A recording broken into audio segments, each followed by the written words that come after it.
Hello नमस्कार दोस्तों, सभी प्यारे साथियों को गुड इवनिंग।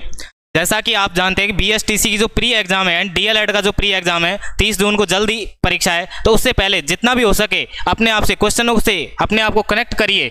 और इसके लिए हम ओजे क्लासेज के यूट्यूब चैनल पर एमसीक्यू बैच लेके आए हैं। प्रत्येक सब्जेक्ट का, जीके का, पॉलिटिकल का, हिस्ट्री, पॉलिटिकल, ज्योग्राफी, जीके में, और रीजनिंग का और टीए का। तो इसके लिए आपको हमारे YouTube चैनल को सब्सक्राइब करना है और रेगुलर बने रहना है। तो पहला क्वेश्चन की बात करते हैं कि कक्षा का मॉनिटर कैसा होना चाहिए। यानी कि आपको कक्षा के मॉनिटर का चुनाव करना है, तो उसमें कौन कौन से गुणों को देखना है। कक्षा का सबसे लोकप्रिय विद्यार्थी होना चाहिए, क्या ऐसा है क्या? ठीक है, ऐसा भी होना चाहिए। शिक्षक का प्यारा विद्यार्थी, यानी शिक्षक को जो अच्छा लगे, क्या ऐसा होना चाहिए? ऐसा तो बिल्कुल भी नहीं होना चाहिए।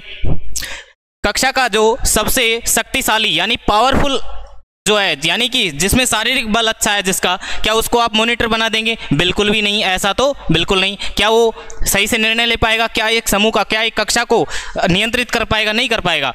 कक्षा का बहिर्मुखी से मतलब है कि अपनी हर बात को शेयर कर दे, यानी कि प्रत्येक बात को वाचाल रूप में बता दे। तो ऐसे विद्यार्थी को आप मॉनिटर बनाना पसंद करेंगे? बिल्कुल नहीं। तो आंसर कौन सा हो जाएगा? हमारा ए ऑप्शन हो जाएगा।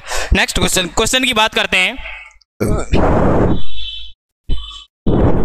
कि राष्ट्रीय कैडेट कोर, जिसको कि एनसीसी बोलते हैं, कि के टोली नायक की बात करते हैं। तो मान लीजिए वही कक्षा के मॉनिटर की बात कर रहा है, के रूप में आप किस छात्र का चुनाव करना पसंद करेंगे? क्या मेधावी छात्र को आप एनसीसी का कैडेट बना देंगे, कैडेट कोर का टोली का नायक बना देंगे? ठीक है। नेक्स्ट क्वेश्चन ऑप्शन की बात करते हैं। प्रभावी व्यक्तित्व वाले छात्र को का चुनाव करेंगे, या फिर शारीरिक रूप से शक्तिशाली छात्र का? नहीं, ऐसा तो करना ही नहीं है। यानी कि उसका मानसिक विकास भी अच्छा होना चाहिए, उसका शारीरिक विकास यानी उसकी निर्णय क्षमता अच्छी होनी चाहिए। आर्थिक रूप से संपन्न छात्र का, क्या ऐसा है क्या कि संपन्न जो आर्थिक रूप से यानी अधिक पैसे वाला है, क्या वो सभी निर्णय सही ले पाए? ऐसा होता है क्या? नहीं होता है। तो आंसर प्रभावी व्यक्तित्व वाले, यानी कि उसको उसकी मानसिक शक्ति अच्छी होनी चाहिए, निर्णय शक्ति अच्छी होनी चाहिए, उसमें शारीरिक क्षमता भी होनी चाहिए, यानी स्वास्थ्य भी अच्छा होना चाहिए। तो ऐसे बच्चे को हम एनसीसी की जो टोली है उसका नायक चुनेंगे। नेक्स्ट क्वेश्चन की बात करते हैं। सतत एवं समग्र मूल्यांकन से क्या शामिल है? सतत का मतलब है CCE बोलते हैं इसको, अंग्रेजी में CCE,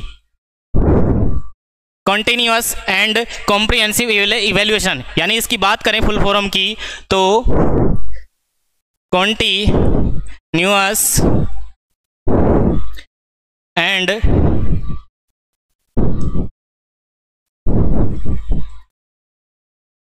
कॉम्प्रिहेंसिव इवैल्यूएशन। यानी कि कई बार परीक्षा में सीधा पूछ लिया जाता है कि CCE का फुल फॉर्म होता है।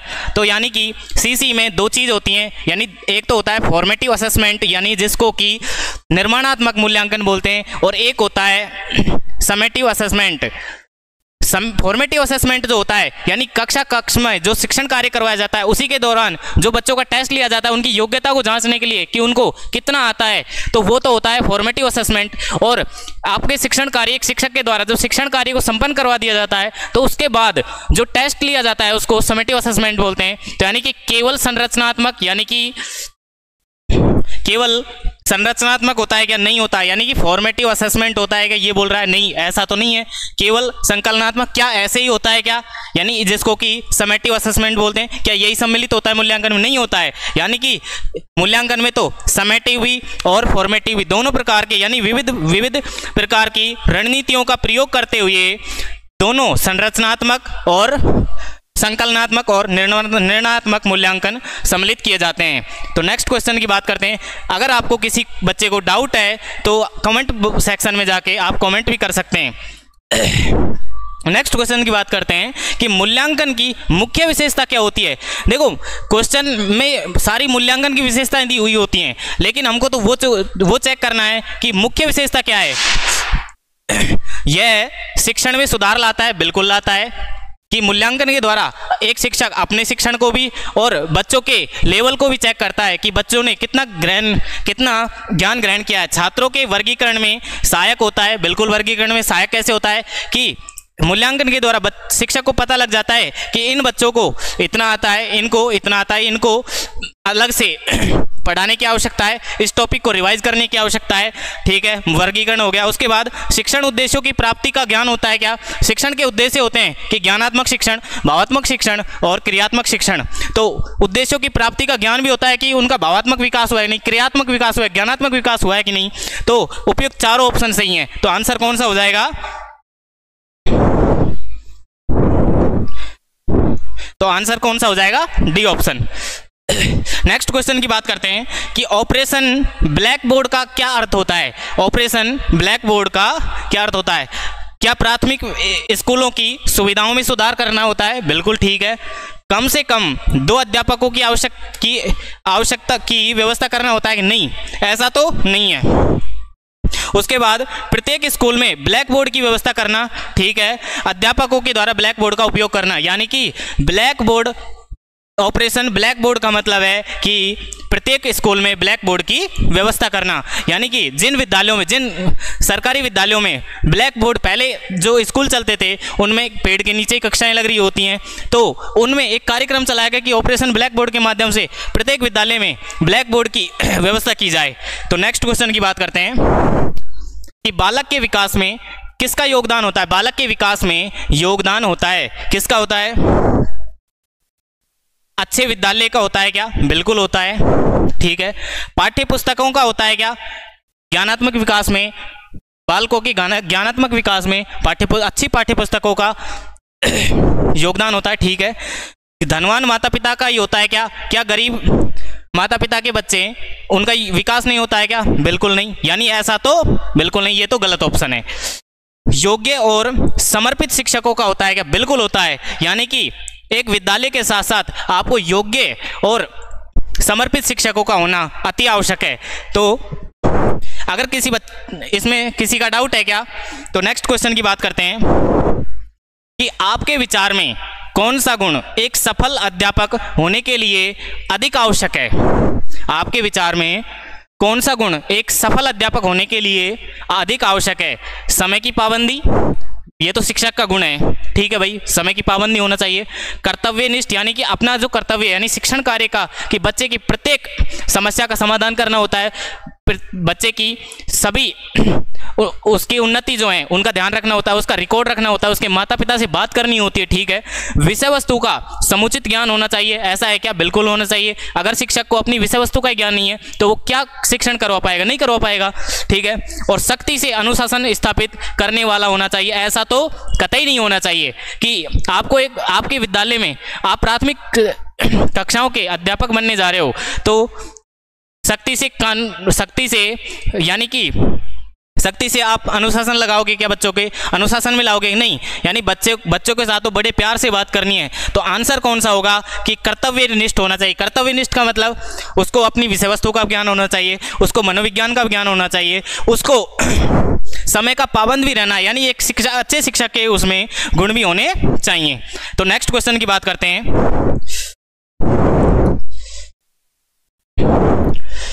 कि शिक्षकों के द्वारा प्राइवेट ट्यूशन पर करने के संदर्भ में आपके क्या विचार हैं? यानी आपको अपने नज़रिए से बताना है कि प्राइवेट जो ट्यूशन करवाते हैं जो शिक्षक, उनके साथ क्या करना चाहिए सरकार को, कि प्राइवेट ट्यूशन पर रोक लगा देनी चाहिए क्या? ऐसा है क्या? बिल्कुल ठीक है, यानी प्राइवेट ट्यूशन पर तो रोक लगानी चाहिए। यानी इसी को मद्देनजर रखते हुए जो शिक्षक हैं यानी कि वो प्राइवेट ट्यूशन पर ज़्यादा ध्यान देते हैं, यानी अपनी जो विद्यालय उनमें इतना नहीं कर पाते हैं। प्राइवेट ट्यूशन केवल विशेष परिस्थितियों में किया जाए, यानी कि प्राइवेट ट्यूशन इस पर कोई रोक नहीं होनी चाहिए, ऐसा तो बिल्कुल नहीं है। रोक तो होनी चाहिए, यानी कुछ तो गाइडलाइन जारी करनी चाहिए, ठीक है। इसे कानून बनाकर दंडनीय कर देना चाहिए, ऐसा तो नहीं है। यानी कि प्राइवेट ट्यूशन जो है उसको आवश्यकता के अनुसार, मान लीजिए बच्चे बहुत ज़्यादा बच्चों को दिक्कत है तो आप कक्षा में तो करवा नहीं सकते उनको, यानी कि किसी को क्या दिक्कत है, यानी एक कक्षा में सभी तरह के बच्चे उपलब्ध होते हैं। कोई धीरे सीखने वाला होता है, कोई तेज गति से सीखने वाला होता है। तो सभी को ध्यान में रखते हुए परिस्थिति के अनुसार उनको ट्यूशन देना चाहिए। नेक्स्ट क्वेश्चन की बात करते हैं कि बच्चे के स्वभाव को, के लड़ाकू स्वभाव को सुधारने का सबसे कारगर तरीका क्या है? कि उसकी अपेक्षा कर देनी चाहिए? ऐसा तो कतई नहीं करना है आपको कि प्रत्येक बच्चे का ध्यान रखें। अगर उद्दंडता कर रहा है तो उसको जानो कि क्यों कर रहा है, वो उसको अलग रखना चाहिए। ऐसा करना चाहिए कि वो तो तब भी करेगा, क्या अलग करने से वो मान जाएगा? नहीं मानेगा। तो ऐसा भी नहीं करना है।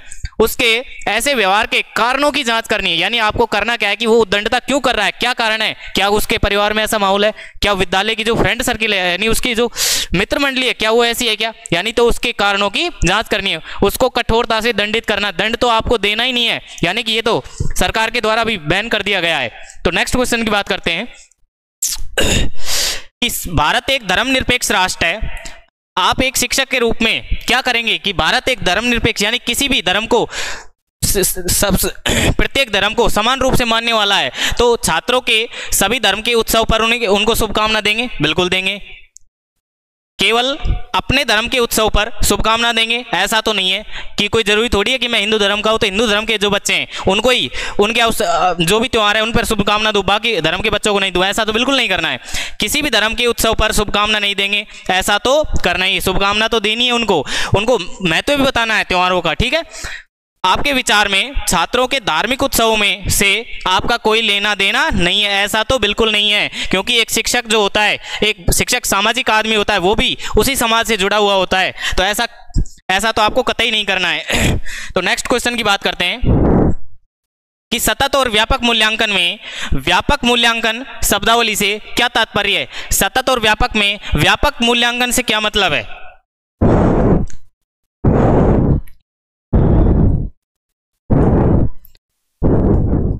व्यापक का मतलब होता है कि शैक्षिक गतिविधियों के साथ साथ सहशैक्षिक गतिविधियों के साथ साथ सहशैक्षिक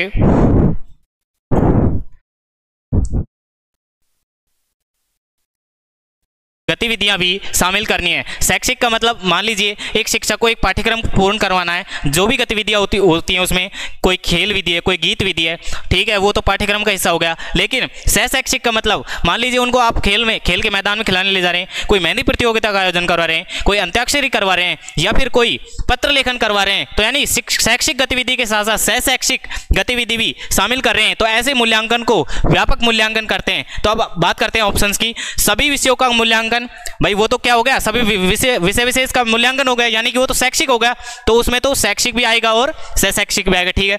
सहशैक्षिक क्षेत्र का मूल्यांकन नहीं, उसमें तो शैक्षिक भी शामिल होता है, यानी शैक्षिक और सहशैक्षिक, शैक्षिक और सहशैक्षिक दोनों क्षेत्रों का मूल्यांकन, हाँ ये आंसर होगा हमारा।